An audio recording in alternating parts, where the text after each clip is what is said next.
Well, for nearly 25 years, Dr. Joseph D'Souza has been speaking on behalf of India's poor and oppressed.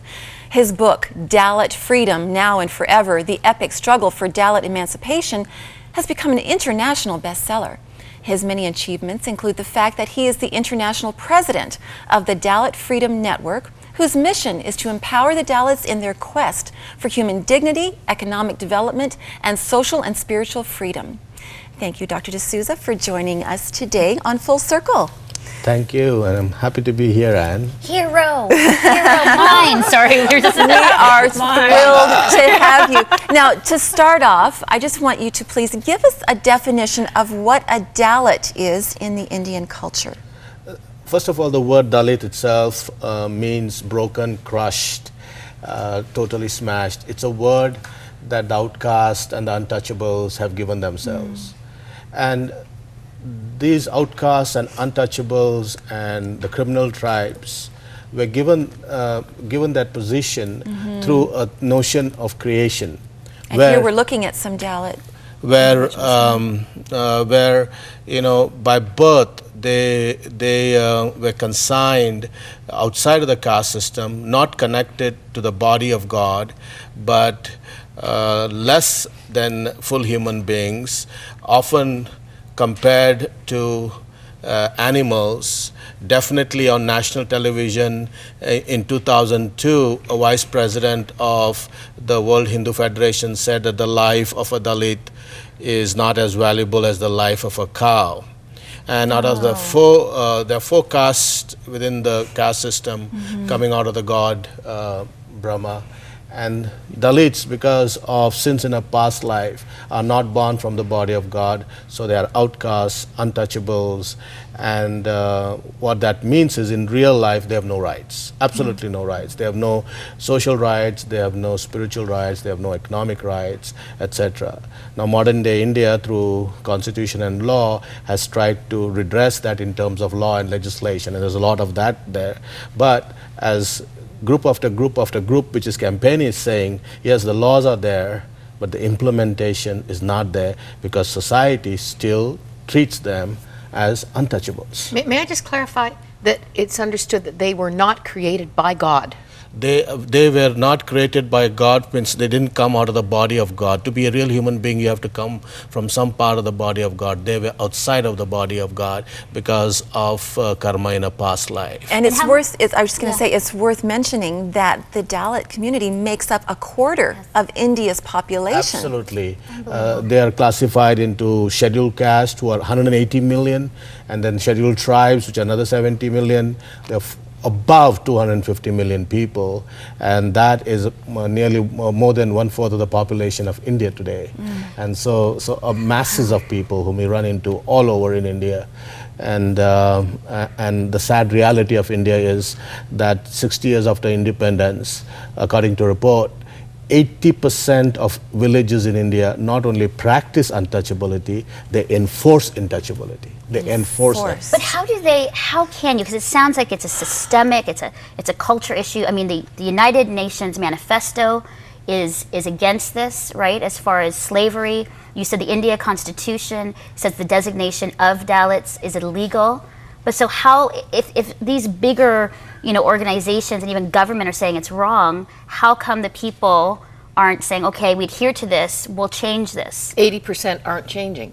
Well, that's what I mean. Like, how do you do this? It's the mindset. If for 2,000 years and over, you have been raised in a society which tells you that God created human beings in a hierarchy of purity and impurity, and a whole chunk was born so polluted that they cannot have contact with other human beings, it's done something to the mentality of the people. So they won't invite a Dalit into a home, they won't drink from the cups that Dalit drink, they won't allow a Dalit. In public government schools, there is double seating system. The upper caste kids sit in front and the kids sit in back, and we have documented that. But India is the world's largest democracy, yet they still, in the public government schools, they enforce this. It's just mind-boggling. India is the world's largest democracy. It's an emerging world power. There's a lot of economic development going on, and if you run into India today, there's all the technological advance and all. But everybody, I think, has to realize today that there are two Indias. There is the India of the elite, the upper caste, the English educated India of maybe the 20-25% of the population, and there's the India of the slumdog, of the 70% of the population that lives on less than $1 a day. That's two Indias right in front of you. So tell me, what is it like then for a day in the life of a normal Dalit? What do they have to face? If they live in a rural area, from childhood, the parents, for example, will inform the child that we are not like them, we are not like the upper caste, we are not like people on that side of the village. I have said in another place, every village in India is two villages, that on one side live the upper caste, on the another side live the Dalits, and the Dalits cannot go into the area which belongs to the upper caste. They can't go and take water from the well. If they go take water from the common well, they will be beaten up. So the parents, to protect the child, will be informing and in fact brainwashing them before they are 8, 9, 10. Mental slavery builds in and they think, oh, we are not equal to other human beings. So they're always very careful, always watch, always do not mix. When they go into a school, if there is a school in the public area, discrimination is rampant. Discrimination rampant.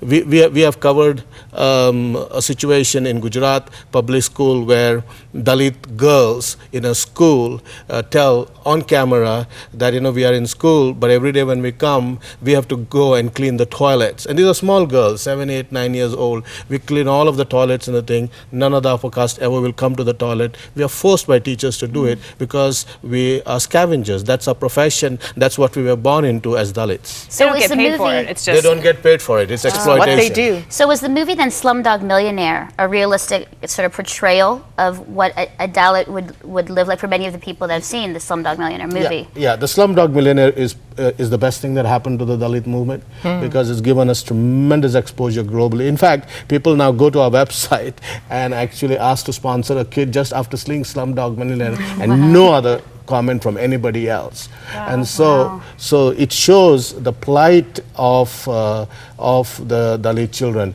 The brilliance about Slumdog Millionaire, and I've written about it, that this is the side of India has to face, Indians in India have to face, Indians overseas who keep on denying this and giving us spin or denial that this is not true. We have to accept what is in front of our eyes in India and then ask the question, what do we do about it?